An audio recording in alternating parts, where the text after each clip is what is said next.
আসসালামু আলাইকুম, আশা করি প্রত্যেকে ভালো আছেন। আজকে যে বিষয়টি নিয়ে আলোচনা করব, লাভ ক্ষতি মানে সুদ কষার অঙ্কে যদি আপনারা যত তত এইটা দেখতে পারেন তাহলে শর্টকাট যে নিয়ম সেটি আজকে শিখবো আমরা। চলুন দেখে নেওয়া যাক। কোশ্চেন নাম্বার 1 আপনারা দেখতে পাচ্ছেন, বার্ষিক 3% হারে সুদে 250 টাকা 6 বছরের সুদ যত হয়, যে কথাটা বলেছিলাম প্রশ্নে কি দেওয়া থাকবে, যত তত থাকলে, তাহলে যত হয় বার্ষিক 5% হার সুদে কত টাকার আসল যা হয়েছে এখানে 4 বছরের সুদ তত হয়। তাহলে যত তত থাকলে আমরা সূত্র না বসে সহজ যে নিয়মে করতে পারি সেটাই আজকে আপনাদেরকে দেখাবো। মাত্র 5 সেকেন্ডে আপনারা করে ফেলতে পারবেন। প্রথম কমার অংশে যে সংখ্যাগুলো থাকবে এই সংখ্যার গুণফলগুলোকে দিয়ে দ্বিতীয় কমায় যে সংখ্যাগুলো থাকবে এগুলো দিয়ে ভাগ করতে হবে। খুব সহজে আমরা করতে পারবো। তাহলে প্রথম অঙ্কে আছে 3 গুণন 250 গুণন 6, দ্বিতীয়টাই আছে হচ্ছে 5 গুণন 4। তাহলে 5 দিয়ে 250কে ভাগ করলে হয় 50, 2 দিয়ে ভাগ করলে হয় 2, 2 দিয়ে ভাগ করলে হয় 3, 2 দিয়ে ভাগ করলে হয় 25, 3 25-এ হয় 75, 3 75-এ হয় 225। তাহলে আমাদের সঠিক উত্তরটি হবে কত? 225। এখানে 200 টাকা, 300 টাকা, 225 টাকা, 450 টাকা দেওয়া আছে। তাহলে আমাদের সঠিক উত্তরটি হবে 225 টাকা।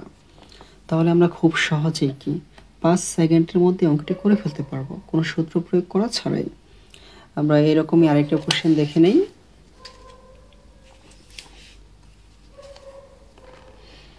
দেখেন, আবারও দেওয়া আছে, বার্ষিক 8% সুদে 1200 টাকার 5 বছরের যে সুদ হয়, বার্ষিক 6% সুদে কত টাকার 10 বছরের তত সুদ হয়, তত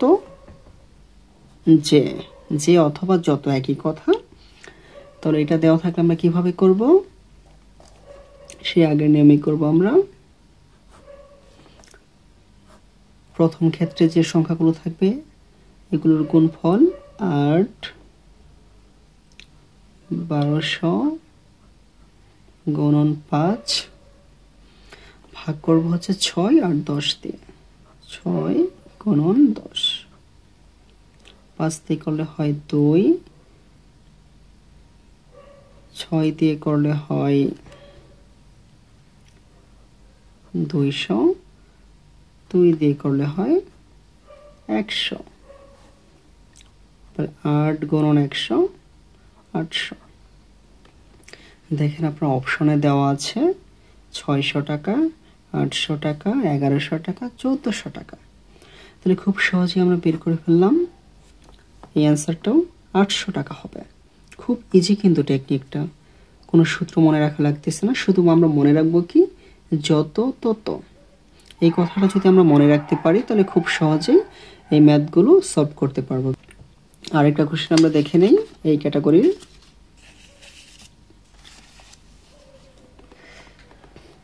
8% সরল মুনাফায় 6000 টাকা বিনিয়োগে 5 বছরে যে মুনাফা হয়, যে অথবা যত একই কথা, কোনো সরল হারে, এখানে হার চেয়েছে পার্সেন্টেজ, বিনিয়োগে 10,000 টাকার 3 বছর ওই মুনাফা হয়, ওই এখানে তত হিসাবে ব্যবহার হচ্ছে।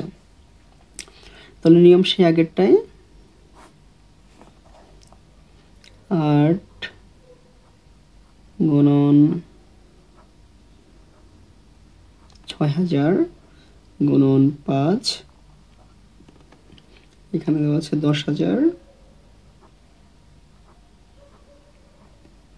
গুণন 3,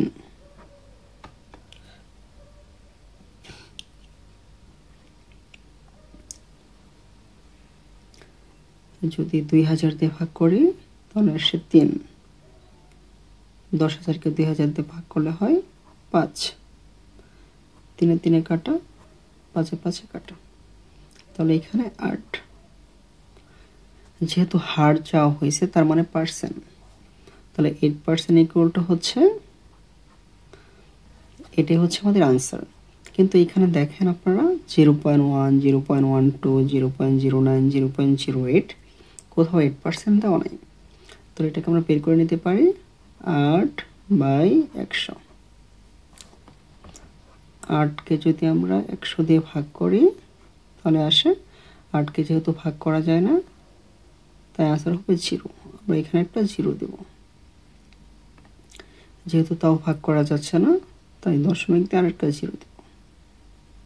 তাহলে এইখানে আমরা একটা 0 দেব। 100 দিয়ে 800কে ভাগ করলে হয় 8,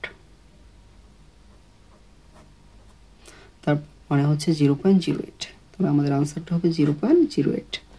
খুব সহজেই আমরা ম্যাথগুলো সলভ করতে পারলাম। বিভিন্ন চাকরির পরীক্ষায় এরকম কোশ্চেনগুলো আসে, আপনারা এগুলো দেখতে পারেন, খুব সহজেই সলভ হয়ে যাবে ইনশাল্লাহ।